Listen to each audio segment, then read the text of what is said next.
안녕하세요. 하이. 이 추운 날씨 속에서도 무사히 예배에 오신 여러분 너무너무 환영합니다. 먼저 기도로 예배 시작하겠습니다.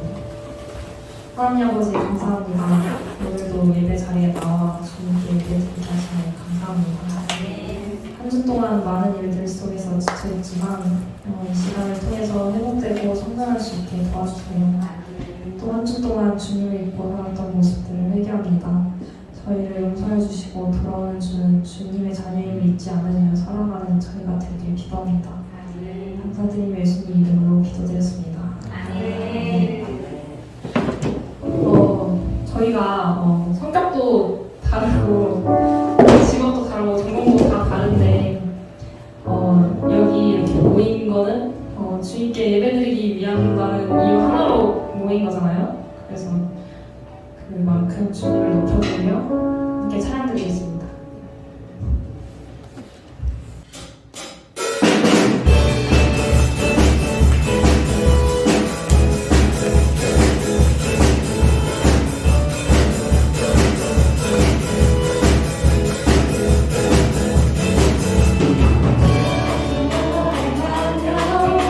주를 찬양해 감사로 은혜를 들어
저는 예수님께서 이렇게 직접 저희에게 직접 말씀하시는 말씀이 더 많아가지고 더 확 와닿고 이렇게 더 은혜가 되더라고요. 그래서 이번 찬양들 다 예수님 입장에서 저에게 말씀하시는 찬양들로 준비해보았습니다. 그래서 하나님께서 저에게 직접 말씀하신다고 생각하면서 함께 찬양드리겠습니다.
있든지 주님을 생각하며 예배하게 하여 주시옵시고 오늘 모인 청년들에게는 예배 드리는 시간 동안 오로지 주님께만 집중할 수 있는 능력을 주시옵소서.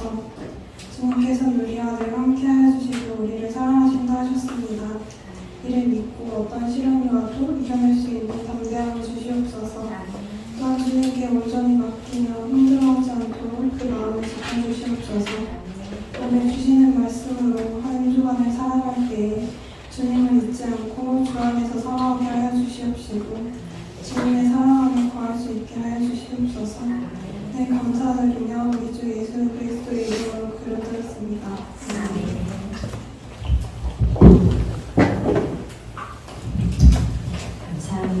공지사항은 한 가지예요. 뭔가요? 네. 이제 곧 주님이 오신 크리스마스입니다. 여러분, 크리스마스에 뭔가 한 가지는 꼭 예수님 위해서 하고 싶지요? 하고 싶지요?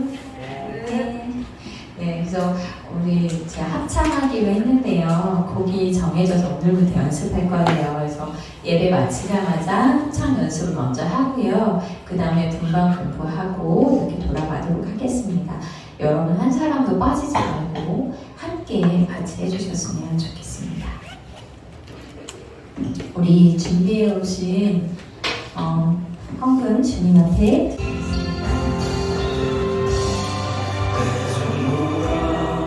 생각했던 사실 아무것도 아닌 것들 부어주신 은혜 앞에 감사로 나갑니다. 내 전부라 생각했던 사실 아무것도 아닌 것들 부어주신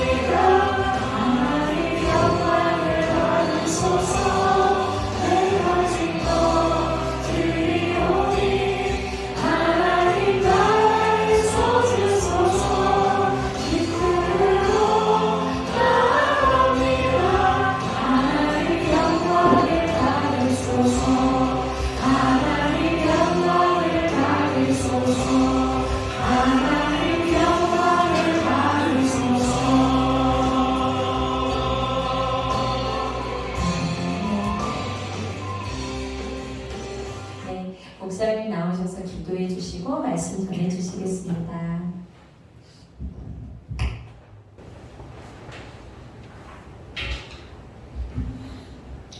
하나님, 우리가 입을 열어 찬양하는 것처럼 우리의 가진 것으로 하나님께 영광을 돌리는 것이 마땅합니다. 하나님, 그리하여 이 시간 우리의 소산에 정한 것을 하나님께 드립니다. 기쁘게 받으시고 영광을 받아 주시옵소서.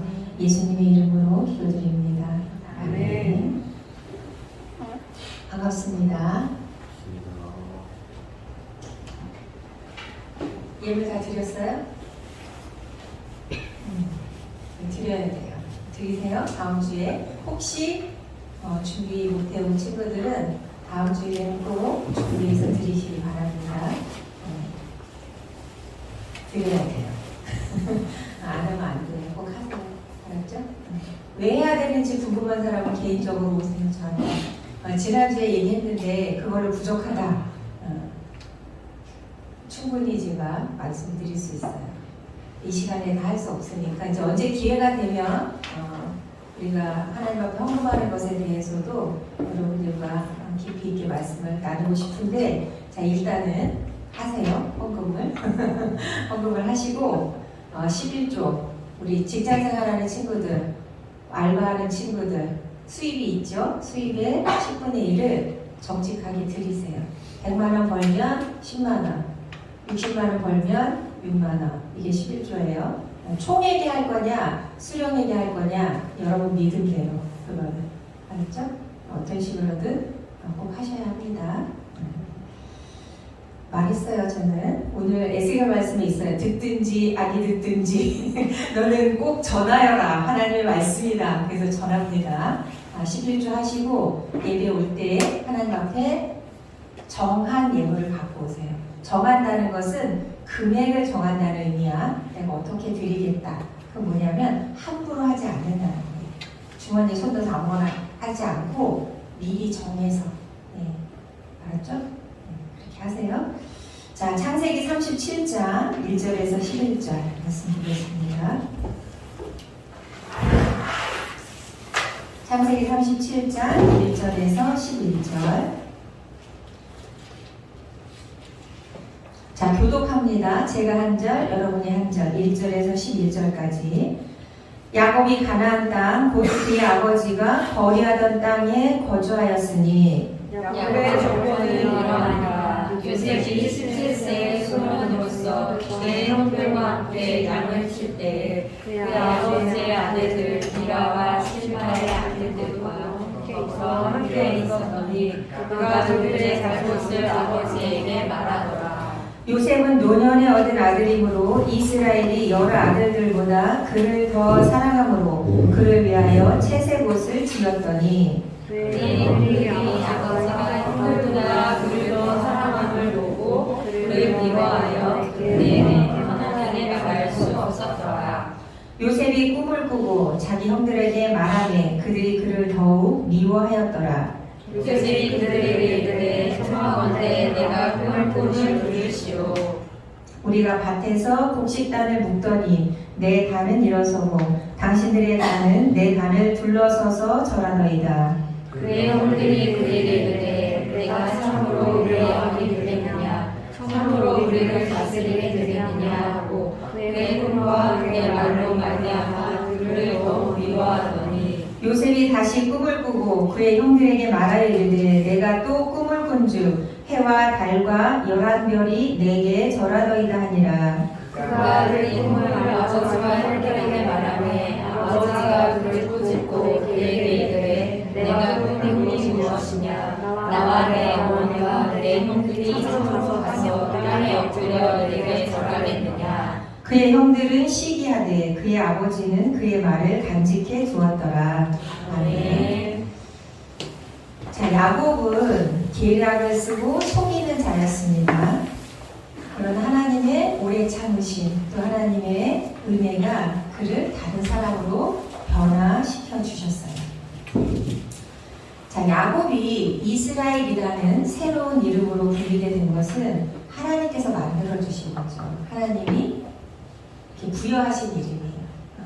야곱이 내가 개명할래 이게 아니라 내가 다른 사람이 될 거야 해서 된 것이 아니라 하나님께서 아직도 부족한 야곱에게 너를 이제는 야곱이 아닌 이스라엘로 부르겠다 이렇게 하나님이 주신 말씀이거든요. 자, 이것은 우리에게 무엇을 시사하냐면 하나님은 자, 야곱에게 그렇게 하셨던 것처럼 우리에게도 똑같이 그렇게 행하신다는 거예요. 우리를 변화시키실 수 있다는 거예요. 다른 말로 하면 변화시키신다. 우리를 변화시킬 수 있다가 아니라 반드시 변화시키신다는 거예요.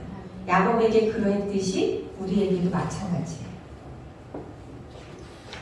지금의 자리보다 더 나은 사람으로, 그러니까 지금의 나보다 더 나은 사람, 더 나은 사람이라는 의미는 창세기에서 말하고 있는 것은 하나님의 형상으로 회복시킨다는 말이에요. 더 나은 사람이라는 뜻의 것은 세상의 기준이 아니에요. 더 좋은 학교, 더 좋은 직장이 아니고 그 우리의 잘못된 그 개념이야. 항상 우리는 이렇게 목회자들이 뭐 복 이런 걸 얘기하면 성공 이런 걸 얘기하면 항상 사람들이 뭘 먼저 생각하냐면 세상적인 것과 자꾸 연결을 시켜요. 성경에서 말하는 복은 그런 뜻이 아니에요. 그래서 더 나은 사람이라고 할 때는 하나님이 원래 우리에게 목적하신 것으로 회복시킨다는 뜻이야. 아담의 타락으로 인해서 인류 전체가 하나님의 형상에서 지음받은 대로 살지 못하고 죄로 오염되고 타락하고 훼손된 상태로 살아가잖아요. 그런 훼손된 인간이 믿음을 통해서 새로운 새 생명으로 다시 태어나, 거듭난다고 말하죠. 성경에서 그것은 다시 태어나서, 즉 영적으로 다시 하나님 나라 백성이 되어서 회복되어가는 과정이 우리의 인생이에요. 예수님을 안 믿으면 그게 불가능해요. 그러니까 세상의 방법으로 하는 것이 아니고 새 생명이 와야 가능하거든요. 그건 예수님을 믿음으로만 가능해요. 그래서 이게 겉으로 보면 똑같아. 하나님을 믿는 사람이나 안 믿는 사람이나. 근데 결론이 달라요. 속 내용이 달라요. 네. 끝이 다릅니다. 모든 인간은 그의 인생을 마칠 때 그걸 다 알게 돼요.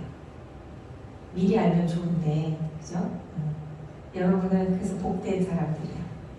여러분이 알거나 모르거나 어쨌든 이 자리에 앉아 있잖아요. 부모님이 믿는다는 이유로 어쨌든 대부분은 이제 다 부모님이 믿어서 믿게 된 친구들이죠. 이제 물론 자기가 먼저 처음 신앙인 친구들도 있지만 드물어, 우리 교회에서 적어도. 그죠? 어쨌든 그래서 이렇게 이제 예배시대에 나와 있게 된 거가 복이에요, 여러분들.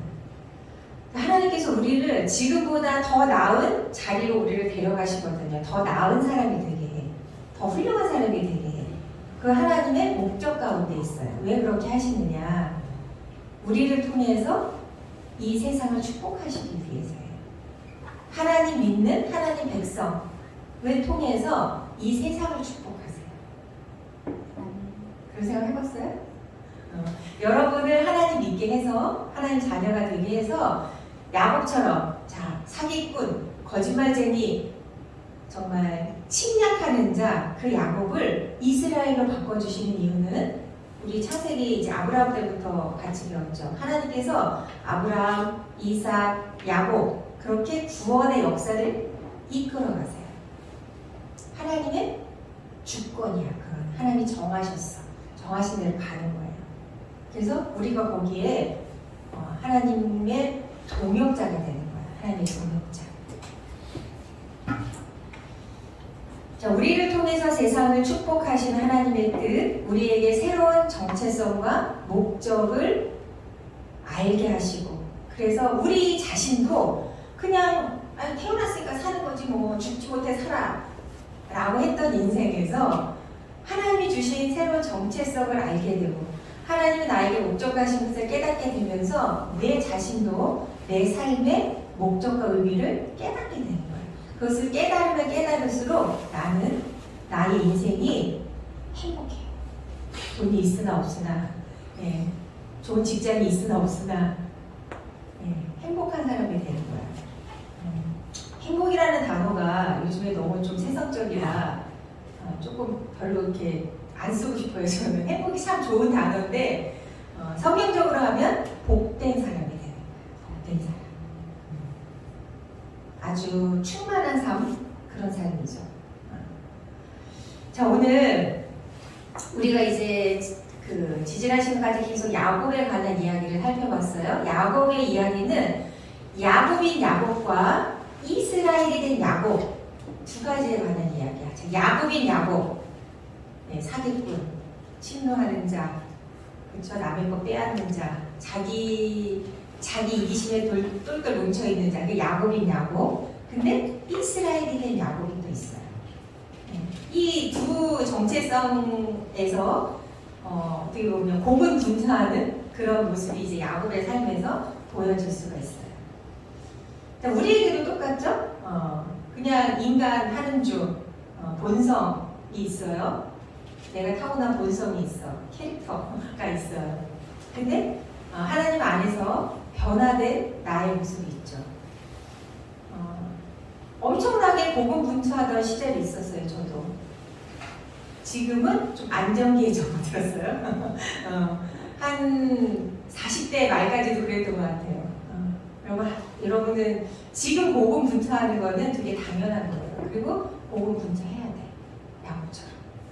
원래 야곱인 야곱, 이스라엘이 된 야곱. 근데 여러분도 원래 나의 본성과 캐릭터에서 하나님이 주신 새로운 정체성, 기독 청년, 얼마나 멋있어. 그리스도인, 거기에 내가 어울리는 사람이 되기 위해서 어렵죠. 고민도 많고 정말 고군분투하는 시기여야지 당연한 거야. 아직은 안정기에 접어든 사람은 없잖아요. 그렇죠? 저는 개인적으로는 한 40대 말까지 이제 비로소 50이 되니까 조금 안정기에 접어든 것 같아요. 그런 거에 비해 여러분은 훨씬 더 나보다 훌륭한 거지. 그렇죠? 저보다 빨리 더 안정기에 접어들 거야, 여러분은. 부디 저는 여러분들이 야곱이 아니라 이스라엘이 된 야곱처럼 살아갔으면 좋겠어요. 여러분의 방향성이 후자였으면 좋겠어요. 네. 우리가 각자가 내 소위 요즘 말로 쪼가 있죠. 각자 내 있어요. 다 내 것이. 그러나 거기에 머물지 않고 고군분투해서 하나님이 나에게 주신 새로운 정체성에 어울리는 그것이 우리 자신에게도 너무나 복된 일이에요. 하나님만 좋고 나는 슬픈 게 아니에요. 너무나 복된 일이고 영광스러운 일이에요. 그래서 후자였으면 좋겠어요. 저는 여러분들. 자, 오늘 창세기 37장 1절에 드디어 이제 세대가 바뀝니다. 야곱이 가나안 땅 그의 아버지가 거주하던 땅에 거주하였으니 2절 야곱의 족보는 이러하니라. 자, 야곱의 족보, 즉 야곱의 자손을 이야기할 때 누가 등장해요? 하나님 말고 성경의 2절에 누가 등장해? 요셉이 등장합니다. 자, 야곱 이후의 족보가 요셉으로 이어져요. 야곱의 아들이 요셉만 있었던 건 아니야. 그런데 자, 요셉이 주인공 역할을 맡은 거예요. 근데 주인공만 중요하지 않죠. 어떤 그게 있어서는 다 중요해. 근데 주인공이 필요해. 그쵸? 성경도 이렇게 드라마로 치면 성경도 마찬가지예요. 지금 야곱의 아들은 12아들이 있어요. 12지파가 되고 아브라함, 이삭을 지나서 야곱을 통해서 하나님이 이끌어가시는 구원의 역사는 그 12아들을 통해서 완전히 너무나 크게 확장이 됩니다. 야곱의 12아들을 통해서. 자, 야곱 때까지는 그냥 족장 시대야. 그 12아들로부터 완전히 국가로 형성이 되는 기초가 돼, 12아들이. 완전히 크게 확장이 돼요. 하나님께서 이끌어 가시는 거야. 한 사람으로 시작한 하나님의 구원 역사가 가문을 넘어서 이제 한 나라로 확장되는 어떤 그 시초에 와 있어. 자, 거기에 요셉이 등장을 합니다. 요셉이 몇 살? 17세. 17살 소년으로 등장합니다. 성경에 17살 소년. 17살 소년으로 등장을 하면서 자, 이제 오늘부터 이제 우리가 요셉의 이야기를 볼 건데 자, 하나님께서 어떻게 구원 역사를 이루어 가시는지에 초점을 맞추는 거예요. 자, 요셉이 주인공이긴 하지만 그 모든 것을 각본을 쓰고 감독을 하고 역할을 맡겨서 전체 극을 이끌어 가시는 총 감독은 하나님이에요. 하나님이 요셉을 주인공으로 세우신 것 뿐이야. 그래서 하나님께서 당신의 구원 역사를 어떻게 이루어 가시는지를 초점을 맞추고 봐야 돼요. 아, 요셉 너무 훌륭해. 요셉 좋겠다. 그런 시각으로 보면 안 돼요. 하나님께서 어떻게 구원 역사를 이루어 가시는가 에 초점을 맞추고 봐야 합니다. 17살의 요셉이 이제 처음 등장해. 요셉은 아버지 야곱의 특별한 사랑을 받았습니다. 요셉의 어머니 이름 알아요? 요셉의 엄마. 그래. 누구라고? 라헬이에요. 라헬. 예쁘지 라헬. 네. 제가 그래서 영어 읽기 레이첼이었는데 쓸 일이 없네 영어 읽기. 어쨌든 자 라헬이에요. 요셉 그 야곱이 제일 사랑했던 여인이 라헬이야. 근데 라헬이 오래 살지 못했어요. 일찍 죽었어. 가장 사랑했던 여인인데 일찍 죽었는데 그 라헬의 아들이에요. 요셉이. 자기가 가장 사랑했던 여인이 낳은 아들이야. 더 애틋한 건 뭐냐면 요셉의 동생은 누구죠? 친동생. 베냐민이야. 누구라고? 옛날에 이 이스라엘의 족장 시대에는 부인이 여러 명이었어. 일부 일처가 아니라 일부 다처제였어. 그래서 야곱에게 부인이 많았어. 4명이었어. 근데 가장 사랑했던 여인은 라헬인데 라헬에게는 라헬은 2명밖에 못 낳았어, 자식을. 요셉과 베냐민이었어요. 근데 베냐민은 그러니까 요셉의 동생을 낳다가 죽었어요. 라헬이 난산으로 인해서 죽었단 말이에요. 그러니까 자기가 가장 사랑하는 여인이 일찍 죽었을 뿐만 아니라 요셉이 어렸을 때 엄마가 죽었잖아요. 친엄마가. 그러니까 야곱이 얼마나 애틋했겠어요. 그 요셉에 대해서. 그렇죠? 그래서 오늘 성경을 보면 아버지 야곱의 특별한 사랑을 받았어요. 요셉은. 그래서 어떻게까지 했냐면 오늘 성경에 보면 채색 옷을 지어 입혔대요. 그렇게 나오죠? 3절에 보세요. 3절. 요셉은 노년에 얻은 아들이므로 이스라엘이, 즉 야곱을 말하는 거, 이거는 야곱이 여러 아들들보다 그를 더 사랑함으로 그를 위하여 채색 옷을 지었더니, 채색 옷, 지금처럼 알록달록하다고 그런 뜻이 아니라 되게 공들여서 지은 값비싼 옷이라는 뜻이에요. 근데 요셉한테만 그렇게 했다는 얘기죠. 다른 아들한테는 안 하고 그만큼 특별히 요셉을 아끼고 사랑했다는 거죠. 그렇게 하는 이유가 있었지만 이게 뭐야? 지금으로 말하면 편애지, 편애. 차별 대우. 그렇잖아요. 같은 자식인데 누구만 더 예뻐하고 이렇게 그랬단 말이죠. 자, 그랬을 뿐만 아니라 2절에 보세요. 2절. 자, 요셉을 설명하면서, 소개하면서 17세의 소년인데 형들과 함께 양을 칠 때 다른 아들, 그러니까 말하자면 이복 형제죠. 그 이복 형제들과 함께 있는데 그가 그들의 잘못을 아버지에게 말하더라. 어때요? 재수없죠?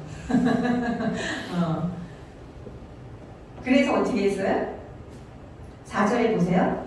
그의 형들이 아버지가 형들보다 그를 더 사랑함을 보고 그를 미워하여 그에게 편안하게 말할 수 없었더라. 편안하게 말할 수 없었더라. 편안하다라는 거는 이스라엘식으로 하면 샬롬이야. 샬롬 많이 들어봤죠? 평안하십니까? 이런 인사말이잖아요. 샬롬 이렇게 하는데 편안하게 말할 수 없었다라는 뜻은 아예 인사조차 하지 않았다 그런 뜻이에요. 쌩까는 거지. 그림자 취급하는 거예요. 얼마나 싫었으면 그렇겠어. 싫을 만도 하죠. 재수없는 거야. 근데 더 재수없는 일이 생겨. 뭐예요? 꿈을 꿔. 그쵸? 5절에 요셉이 꿈을 꾸고 자기 형들에게 말하며 그를 더욱 미워하더라. 왜? 꿈의 내용이 재수없어. 어떤 내용이냐? 밭에 곡식단을 묶는데 요즘으로 말하면 요즘에 이렇게 다 하얗게 다 이렇게 패킹을 하죠. 논에 보면 추수한 뒤에. 옛날에 우리나라도 그랬지만 뭐 이스라엘도 당연히 그랬죠. 이렇게 다 곡식단을 모아서 이렇게 세워놓는단 말이야. 근데 어떻게? 그 곡식단이 다른 곡식단들이 요셉의 단에 절을 한다 이 말이야. 그러니까 요셉이 대빵이다 이거지. 대장으로 나왔다 이 말이야. 꿈에. 그 얘기를 왜 했을까? 하지 말지. 그쵸? 그런 꿈 얘기를 하는 거야. 그러니까 형들이 더 미워할 수밖에 없죠. 저는 이걸 읽으면서 참 이건 순진한 건지 멍청한 건지 눈치가 없는 건지 형들이 이미 미움을 받고 있잖아. 그죠? 요셉은 이미 이 앞에 형들이 인사조차 하지 않는 그런 왕따의 삶을 살고 있어. 근데 요셉은 개의치 않았던 것 같아요. 그걸. 그러니까 꿈 얘기를 또 형들에게 했겠죠. 만약에 형들이 자기를 미워하는 거를 막 이렇게 의기소침하고 막 눈치 보고 막 그랬다면 그런 얘기를 했겠어요? 그런 꿈을 뭐 10번, 100번을 꿨더라도 하지 않았을 거야. 근데 그 얘기를 해. 그건 뭐냐면 좋게 말하면 되게 해맑은 거죠. 해맑은 거야. 좋게 말하면 되게 해맑은 거고 나쁘게 말하면 정말 생각이 있는 거니 없는 거니 이렇게 눈치가 없다. 눈치풀치가. 그렇게 생각할 수도 있어요. 근데 우리가 이제 요셉의 인생을 보면 알지만 자, 이게 요셉의 캐릭터야. 강직한 성격이에요. 그래서 뭔가 나쁜 마음을 먹고 형들을 처단하기 하기 위해서 아버지에게 그걸 알린 게 아니라 그런 잘못된 것, 불의한 것을 이렇게 수용할 수 없는 성격인 거죠. 강직하고 정직한 성격인 거예요. 그러니까 형들이 잘못하지 않았는데 그걸 얘기한 게 아니라 형들의 잘못을 그냥 넘어갈 수 없었던 거죠. 요셉은. 그래서 아버지에게 얘기하는 거야. 사실대로. 형들은 너무 재수가 없죠. 그래서 미움을 받는 거야. 우리가 그런 거 있잖아요. 정직하면 미움을 받아. 그래서 우리가 때로는 미움을 받지 않기 위해서 같이 불의한 일을 하기도 하고 또는 거기까지는 아니어도 그냥 모른 척 하기도 하고 하는 게 있죠. 제일 좋은 건 뭐냐면 선으로 악을 이기는 거죠. 불의한 세상에서 우리가 정직한 사람으로서 그 상황을 뚫고 나가는 게 제일 좋은 거지. 그렇죠? 근데 그거 굉장히 어려운 일이에요. 그렇죠? 아무나 할 수 없는 일이고. 그러나 적어도 우리가 불의한 일에 가담하지는 말아야죠.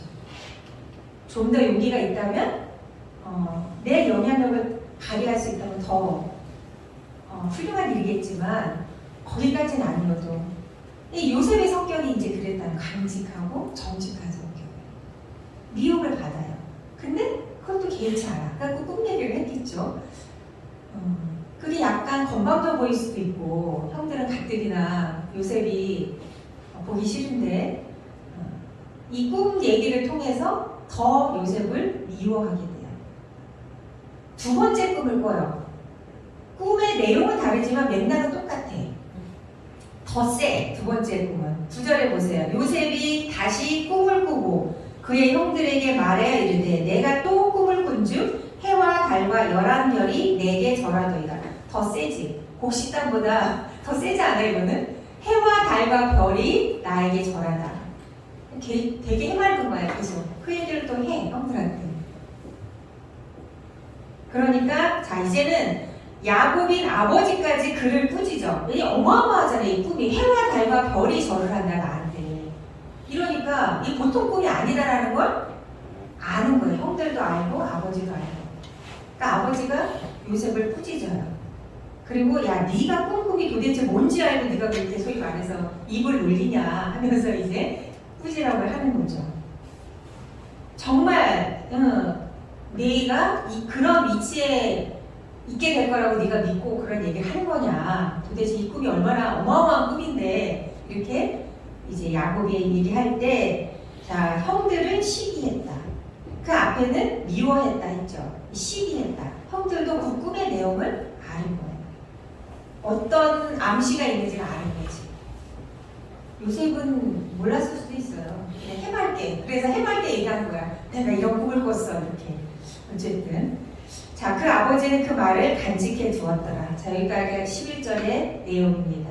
요셉을 처음 등장시키면서 성경은 요셉이 자, 어떤 그 소년인지를 목사님 개인적으로 느낀 건 되게 순진무구하고 되게 순진무구하고 정직하고 강직한 성격의 소년으로 등장을 시킵니다. 그래서 요셉의 인생은 이제 앞으로 아주 흥미진진하게 엄청난 고난을 당하게 돼요. 왜? 자기가 꾼 꿈을 형들에게 이야기함으로 해서 형들의 시기를 받고 미움을 받으면서 어려운 일을 당하죠. 이제 그건 앞으로 우리가 같이 이야기를 해나갈 건데 요셉을 이렇게 우리가 보면서 좀 아쉽다. 그렇게 하지 말지. 뭐 이런 생각이 들 수도 있는데 중요한 건 하나님의 관점이에요. 하나님께서 자 야곱은 애초에 이렇게 사기꾼이고 도둑놈이고 이렇게 그냥 엉망진창인 인간도 하나님이 택하셔서 언약 백성 삼으시고 구원의 역사를 이어가는 한 축이 되게 하시는구나를 본다면 이 요셉은 야곱 같지는 않아요. 훨씬 훌륭해. 우리 인간적인 견지에서 보면 훨씬 훌륭해요. 그러나 요셉에게도 아쉬움은 있죠. 좀 더 지혜롭고 성숙하게 했으면 좋았을 걸 라는 아쉬움이 있어요. 하나님께는 그런 게 아무 문제가 되지 않는다는 거예요. 아브라함도 야곱도 요셉도 완벽한 사람은 하나도 없었어요. 아브라함은 아브라함대로 부족함이 있었고 야곱은 야곱대로 부족함이 있었고 요셉마저도 부족함이 있어요.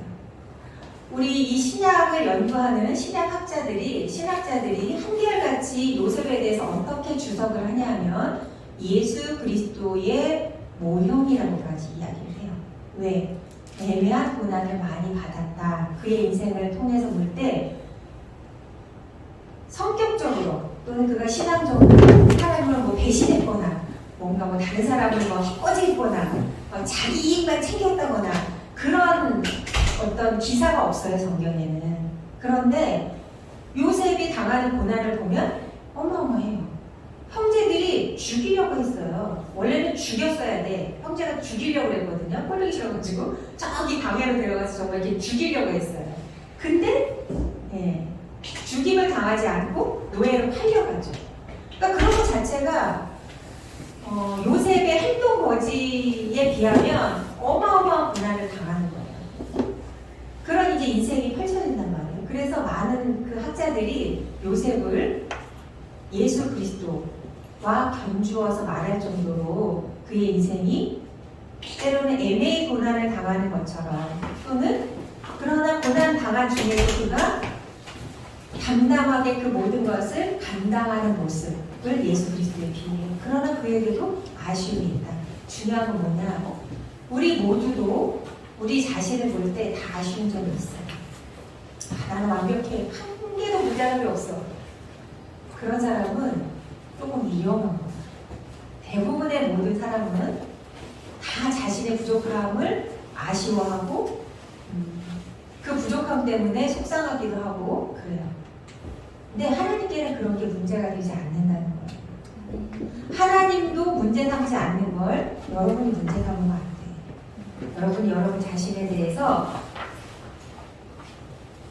나의 부족함을 알면 돼요. 아, 내가 이런 부분에 부족하구나. 자, 요셉이 만약에 그 10대 때, 한 10대를 지나고 한 30대 때, 10대를 돌아봤을 때, 아, 그때 내가 형들한테 그렇게 할 게 아니라 좀 더 지혜롭게 했었으면 형들대로 되게 속상한 거였잖아요. 그 요셉 때문에. 그렇죠? 형들을 속상하게 안 했을 텐데 그런 어떤 깨달음이 있었을 거예요. 그런 것처럼 우리가 하나님 안에서 변화되어 가면서 우리의 아쉽고 부족한 것들이 채워져요. 하나님이 그걸 채워주시는 걸 경험하게 돼요. 그걸 아는 게 중요해요. 내가 나의 부족함이 무엇인지를 아는 게 중요해요. 그리고 그 부족함이 하나님 안에서 어떻게 채워져 가는 거를 깨닫는 게 중요해요. 역시 나는 훌륭해. 내가 노력해서 이렇게 됐지. 그건 아무 소용이 없어. 나에게 훌륭한 것이 하나라도 있다면 하나님이 주신 은혜지 라고 그것을 깨닫는 사람에게는 내 인생이 얼마나 복된가 그 감사가 넘치게 되겠어요. 그래서 여러분 자신에 대해서 함부로 절망하면 안 돼요. 내 자신에 대해서 함부로 절망하면 안 돼요. 목사님도 가끔 그런 생각이 들 때가 있거든요. 내 자신에 대해서. 아이고 그렇지. 네가 뭐 그거밖에 더 되냐. 그런 생각이 들 때가 있어요. 그런데 그건 잠깐이야. 잠깐 그런 생각이 들 수 있지만 기도하다 보면 다시 그 생각 너머에 하나님께서 나를 사랑하시고 나에게 향한 목적이 있다라는 것으로 다시 돌아가요. 그래야 돼요. 함부로 내 자신에 대해서 절망하면 안 돼요. 하나님께서 문제 없다 하셨고 하나님께서 괜찮다고 하신 나를 내가 함부로 정죄하거나 함부로 나 자신에 대해서 절망해서는 안 된다. 다른 사람에 대해서도 마찬가지예요. 자, 요셉을 이렇게 보면 혹시 다른 각도에서 보면 참 답답하기가 이럴 데 없구나 이렇게 생각할 수가 있어요. 어떻게 저렇게 답답할까? 야, 저거 순진한 것도 죄다 이렇게 할 수 있어요. 다른 시각에서 보면 우리 주변에서도요 그런 사람 있어요. 여러분 주변에 없어요? 내 주변에 있거든요. 그런 사람들. 참 내가 보기에도 내 기준에서 참 내 마음에 안 드는 사람이 있어요. 저렇게밖에 못할까? 참 답답하다. 왜 저러지? 이런 사람들이 있어요. 그럴 때 이런 요셉을 생각하는 거죠. 그러니까 형들이 요셉을 볼 때 그런 시각이었을 거예요. 그렇죠? 근데 요셉의 그 특성, 그걸 통해서 하나님이 아무 흠이 없어서가 아니에요. 그런 인간은 없거든요. 그러나 요셉이라는 사람을 야곱의 구원사역 다음에 주인공으로 세우시는 건 하나님이에요. 그거 인기투표에서 뽑는 게 아니야. 하나님이 정하시는 거예요. 그건 하나님이 그의 인생을 붙들어 가시면서 하나님의 구원 역사를 이루세요. 그가 노예로 팔리고 억울하게 감옥살이를 하고 뭐 별별 일을 다 당해도 마침내 하나님께서 그 요셉을 통해서 하나님의 백성을 족장 시대에서 나라로 번성시키는 가교 역할을 요셉에게 하게 하시거든요. 자, 39장에 가서야 하나님이 등장해요. 요셉이 형들에게 미움을 받을 때도 하나님이 등장하지 않아요. 구덩이에 빠져서 죽기 일보 직전까지 갔을 때도 하나님이 등장하지 않아요. 39장에 가서 드디어 하나님께서 등장하시는데 성경에 이렇게 기록되어 있어요.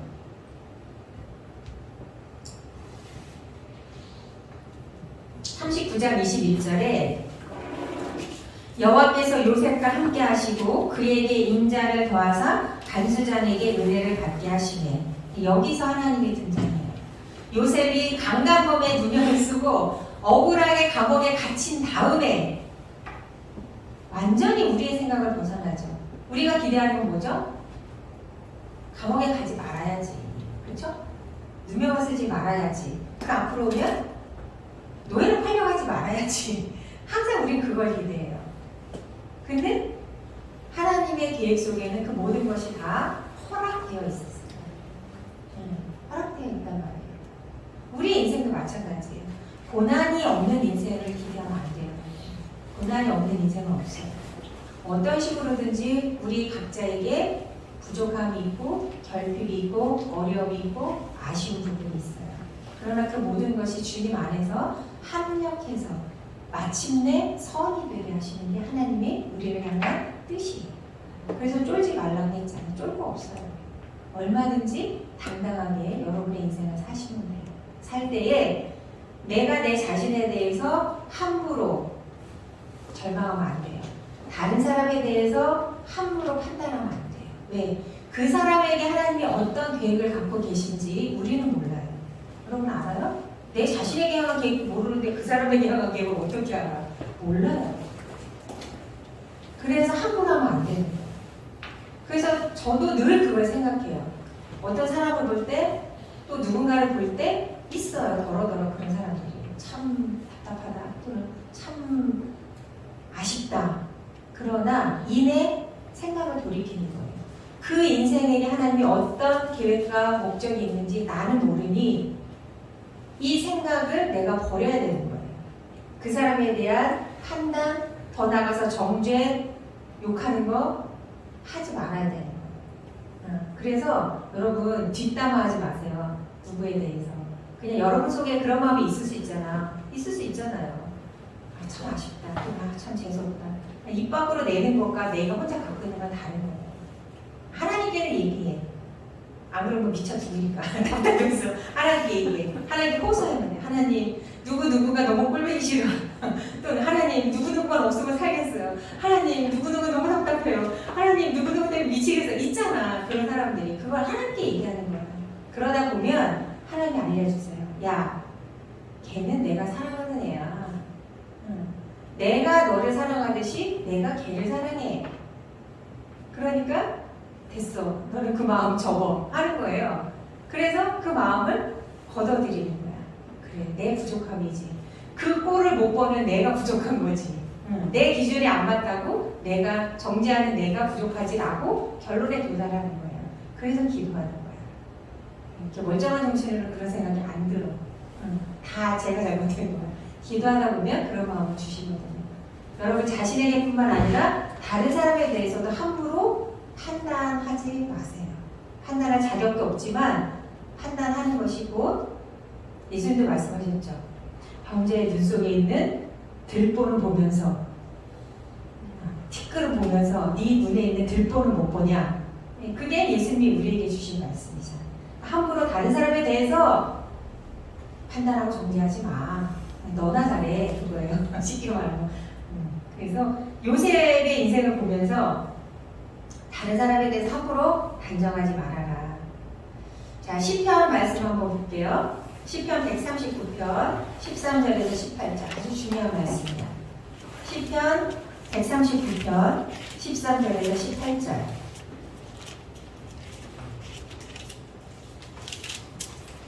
참 아름다운 말씀이죠. 찾았어요?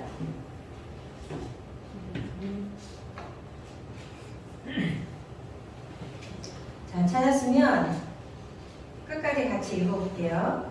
139편 13에서 18절 13절부터 시작. 주께서 내 내장을 지으시며 나의 모태에서 나를 만드셨나이다. 내가 주께 감사함은 나를 지으심이 심히 기묘하시니라. 주께서 하시는 일이 기이함을 내 영혼이 잘 아나이다. 내가 은밀한 데서 지음을 받고 땅의 깊은 곳에서 기이하게 지음을 받은 때에 나의 형체가 주의 앞에 숨겨지지 못하였나이다. 내 형질이 이루어지기 전에 주의 눈이 보셨으며 나를 위하여 정한 날이 하루도 되기 전에 주의 책에 다 기록이 되었나이다. 하나님이여 주의 생각이 내게 어찌 그리 보배로우신지요. 그 수가 어찌 그리 많은지요. 내가 세려고 할지라도 그 수가 모래보다 많도소이다. 내가 뗄 때에도 여전히 주와 함께 있나이다. 아멘. 예. 우리 각자를 향한 하나님의 생각이 모래보다 많다. 모래가 얼마나 많아요, 해변에. 그 수를 헤아릴 수가 없어요. 그죠? 그만큼 하나님이 우리 각자에 대한 생각은 그만큼 많아. 그만큼 풍부하다는 이야기예요. 그러니 그 하나님의 사랑하심 속에, 하나님의 계획 속에 내가 있다는 것을 믿고 살면 돼요. 내가 어떤 상황에 있든 그걸 꼭 믿으세요. 여러분의 아쉬움이 하나님께는 아쉬움이 아니야. 그러니까 여러분이 그냥 즐겁게 살면 돼요. 하루하루 즐겁게 살면 돼요. 그냥 앞날의 그 고민을 앞당겨서 그냥 맨날 고민 속에 그러지 말고 즐겁게 사세요. 감사하게. 건강하게 다리가 있어서 내가 가고 싶은 곳에 갈 수 있으니 다 내장도 튼튼하고 이빨도 튼튼해서 먹고 싶은 거 다 먹을 수 있으니 엄마 아빠가 그 정도 용돈을 주니 사 먹을 수 있고 내가 직장도 있고 감사한 게 많잖아. 감사하면 기쁘게 되거든요. 하나님이 모태에서부터 나를 지으셨다고 기록되어 있어요. 성경에는. 하나님이 나에 대해서 모르시는 거 하나도 없어요. 그럴 뿐만 아니라 내 인생 전체에 대해서 나에 대해 갖고 계신 생각이 모래보다 많다고 하셨어요. 그러니 그 하나님을 믿고 의지하면서 여러분이 할 수 있는 걸 하면 돼요. 못하는 건 앞으로 실력이 갖춰지면서 하면 돼요. 지금은 못하지만 앞으로는 할 수 있게 되거든요. 그러면 감사하죠. 그래서 우리 이제 요셉의 인생을 계속 살펴볼 것이지만 우리 모두가 다 하나님의 계획 속에 있어요. 그리고 우리 각자가 자, 요셉을 주인공으로 세우신 하나님이 주인공만 중요한 게 아니에요. 모든 배역이 다 중요해요. 그렇지 않으면 극이 완성되질 않거든요. 역할만 다를 뿐이야. 그래서 그 역할이 무엇이든지 간에 내가 그 역할에 충실하게 하면 돼요. 주인공은 주인공답게, 조연은 조연답게, 까메오는 까메오답게 하면 돼요. 네. 하나님이 정하시는 거거든요. 아셨죠? 그러니까 쫄지 말고 이번 주간도 여러분 자신을 함부로 절망하지 말고 자신에 대해서 다른 사람을 함부로 판단하지 않으면 우리 인생이 훨씬 더 복된 자리로 나아갈 수 있습니다. 기도하겠습니다. 하나님, 하나님의 구원 역사는 하나님의 계획대로 이루어집니다. 하나님, 우리의 눈을 들어 우리 인생 속에서 행하시는 하나님을 보게 하시고 알게 하시고 내 입으로 마침내 고백하는 저희들 되게 하여 주시옵소서. 예수님의 이름으로 감사하며 기도드립니다. 아멘. 주기도문 하겠습니다. 하늘에 계신 우리 아버지여, 이름이 거룩히 여김을 받으시오며 나라의 마옵시며 뜻이 하늘에서 이루어진 것 같이 땅에서도 이루어지리라. 오늘날 우리에게 일용할 양식을 주옵시고 우리가 우리에게 죄 지은 자를 사하여 준 것 같이 우리의 죄를 사하여 주옵시고 우리를 시험에 들게 하지 마옵시고 다만 악에서 구하옵소서. 나라와 권세와 영광이 아버지 영원히 있사옵나이다. 아멘. 아까 광고한 대로 오늘부터 우리 성탄 찬양 연습을 하려고 해요. 다 같이 하려고 올해는 합창으로 준비하라고 제가 부탁을 드려서 선생님들한테 다 같이 하는 거야. 그래서 한 명이라도 가지 말고 다 같이 하시고 지금이 2시 30분이니까 일단 해봐야 되겠죠. 한 3, 40분 연습하면 될까요? 네, 그렇게 하고 분반해서 잠깐 나누고 가는 걸로 할게요. 지지난주에 제가 이제 11월까지만 목사님 얘기를 드린다고 했는데 아직 공동회를 안 했기 때문에 일단은 다음 주에도 제가 얘기를 볼 것 같아요. 미안해하는 눈빛으로 보지 말고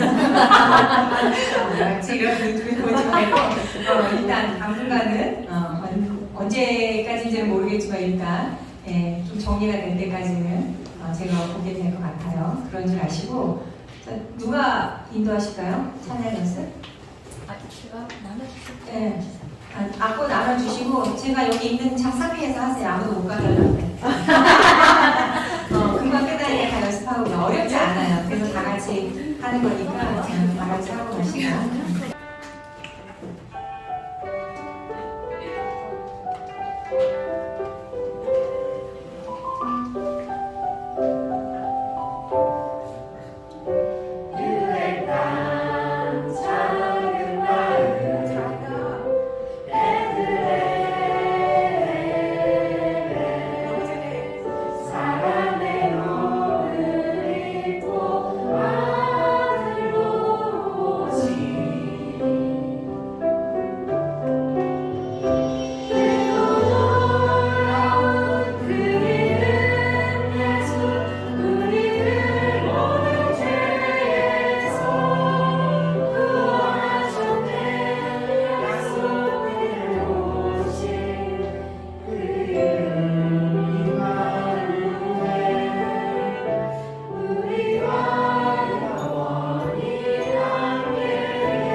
중에서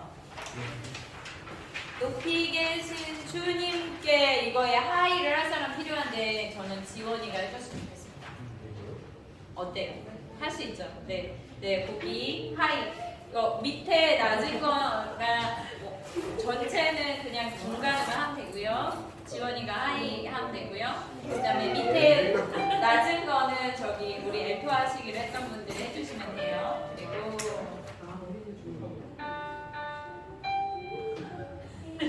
저런 연습하는 자세 너무 좋은 것 같아요.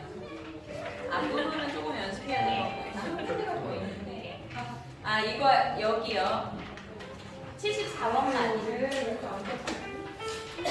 74번 마디에서 우리 떼창을 하는 사람은 위에 있는 대로 할게요. 그러니까 나 찬송 그 손을 휘바르고서 나 찬송하기를 이렇게 죄송해요. 음이 틀렸지만 그렇게 하겠습니다. 하고 밑에 찬송하기를 한 번 더 하는 거는 엘토를 맞추신 분들이 하면 좋겠어요. 알겠죠? 네, 그렇게 해주시고 그 다음부터는 엘토 라인이 있으니까 엘토 라인을